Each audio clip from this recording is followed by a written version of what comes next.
Hello বন্ধুরা, আসলে তোমাদের সবাইকে স্বাগত। বন্ধুরা, আমি চলে এসেছি আজকে আমার ছাদ বাগানে তোমাদের সাথে বেগুন গাছে শেয়ার করতে। তো এই বেগুন গাছ আমরা যদি এক জায়গা থেকে তুলে আর একটা জায়গায় বসাই বা টবে বা বস্তাতে যেখানে বা বসাই, তখন গাছগুলো আমাদের একদম নষ্ট হয়ে যায়।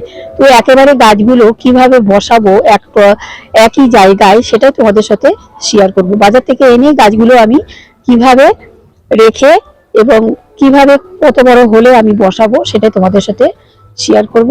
তাহলে চলো যা যাক, বেশি দেরি না করে ভিডিওটা শুরু করি। বন্ধুরা, তোমরা দেখো, এই হলো আমার বেগুন গাছ।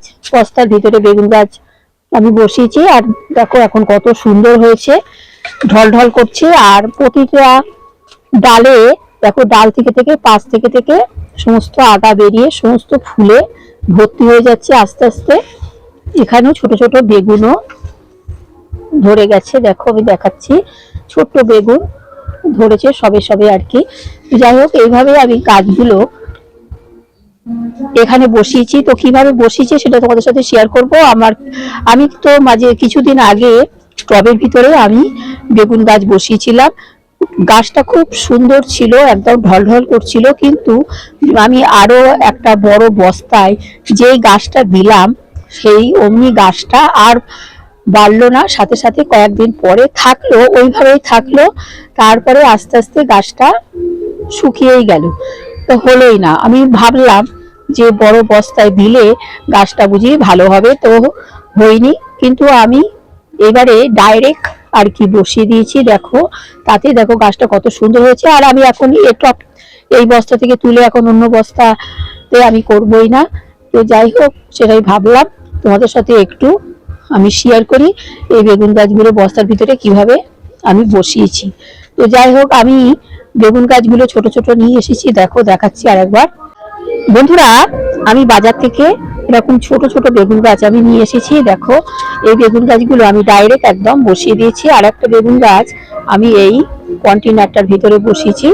এটা বয়স হলো 10 দিন হলো। 1 আঙুলের মতন চারাগুলো আমি বাজার থেকে নিয়ে এসেছিলাম, সেগুলো আমি একটা কন্টেনারের ভিতরে আমি বসিয়ে রেখেছিলাম। এবারে একটু বড় বড় হয়েছে, প্রায় 1 বিঘত মতন হয়ে গেছে। এখন আমি এটাকে বস্তায় প্রতিস্থাপন করব। আমি কিন্তু টবের ভিতরে থেকে আবার বস্তা এভাবে আমি আর করব না, তোমাদের বললাম।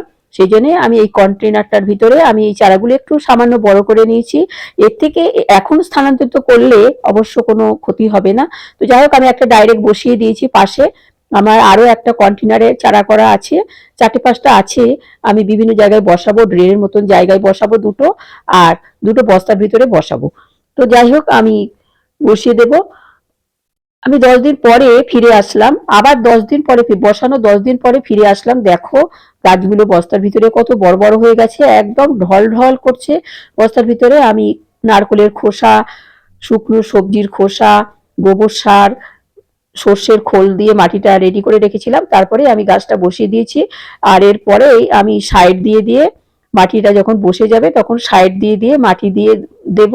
আবার উপর সাইডেও দেব এবং পাশেও আমি মাটি দিয়ে দিয়ে আমি গাছটাকে একটু উঁচু উঁচু, মাটিটা একটু উঁচু করে দেব। আর সামান্য সর্ষের খোল 15 দিন অন্তর বা 7 দিন অন্তর অন্তর একটু সর্ষের খোল পচা জল দেব। সম্পূর্ণ জৈব পদ্ধতিতেই আমরা আমাদের গাছপালা, আমাদের ছাদ বাগানে বা যে কোনো জায়গায় আমরা করব। তো যাই হোক, দেখো আমি ড্রেনের ভিতরেও আরো দুটো বেগুন গাছ আমি করেছি, তোমাদের দেখাচ্ছি। বস্তার গাছগুলো দেখো ঢল ঢল করছে। দেখো, ড্রেনের মতন জায়গায় আমি একটা মিষ্টির দোকানে যে কাপড়ের ব্যাগগুলো পাওয়া যায়, সেই কাপড়ের ব্যাগের ভিতরে সর্ষের খোল আর গোবর সার আর মাটি দিয়ে, মাটিটা একটু রেডি করাই ছিল দিন 10, 15 দিন 15 মতন। তারপরে আমি গাছে দুটো চারা বসিয়ে দিয়েছি, এটার বয়সও 15 দিন মতন। তো যাই হোক, দেখো গাছগুলো এখন আস্তে আস্তে বড় হচ্ছে, এবং যখন আরো অনেক বড় হয়ে যাবে, ডালপালা ছাড়বে, বেগুন হবে, তখন তো তোমাদের মাঝে মাঝে আমি শেয়ার করি। তখন আমি আবার দেখাবো গাছগুলো কেমন হচ্ছে না হচ্ছে। আর এখানেও আমি বসিয়ে দিয়েছি। তারপরে যখন গাছগুলো বড় হয়ে যাবে, মাটি দিয়ে কাপড়ের ব্যাগটা ঢেকে দিলেও অসুবিধা নেই। এখন সবে সবে বসিয়েছি, দেখো সাইডেও একটু একটু খালি রয়েছে। আমি এবার বড় গাছগুলো দেখাই। দেখো, বস্তার ভিতরে বড় গাছগুলো এর বয়স 1 মাস।